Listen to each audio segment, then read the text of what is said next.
रामकृष्ण हरी. माझ्यासोबत आपल्या महाराष्ट्राचे लाडके लोकगायक आणि अतिशय मोठ्या आवाजाचा एक हुकमी बादशाह म्हणून ओळखले जाणारे हरिभक्त परायण आमचे आदिनाथ महाराज कांबळे यांचा मुलगा चंदन कांबळे. आणि चंदन कांबळे माऊलींचा हा मोठा चिरंजीव आहे अभिषेक. सूर नवा ध्यास नावमध्ये सुद्धा त्याने आपलं नाव वडिलांच्याच कीर्तीजोगं केलेलं आहे. खूप छान, धन्यवाद.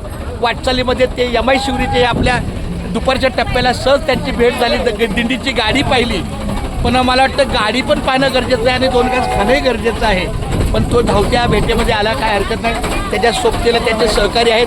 मी अशी विनंती करतो आमच्या आबीला की जेजुरीला तरी आपल्या प्रसंगाला यावं आणि त्या दिंडीची शोभा वाढवावी. आपल्या दिंडीची आहे विठ्ठला माहिती. ओंकारला पण माझा आशीर्वाद छान. तुझा एक शब्द मला अंतकरणात भेटला.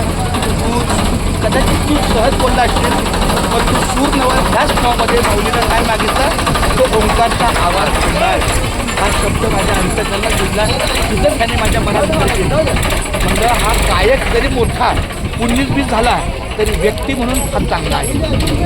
लक्षात घ्या, आपल्या पदाला पण न्याय देईल, कमी जास्त होऊ शकतो. माणूस म्हणून कीर्तिमान झाला. त्याने माऊलीला काय मागितलं तर माझा ओंकार, माझा मोठा भाऊ आहे, त्याचा आवाज थोडा 1-2 वर्षांसाठी काहीतरी झाला होता. म्हणजे वय वाढले की कंठ फुटला होता.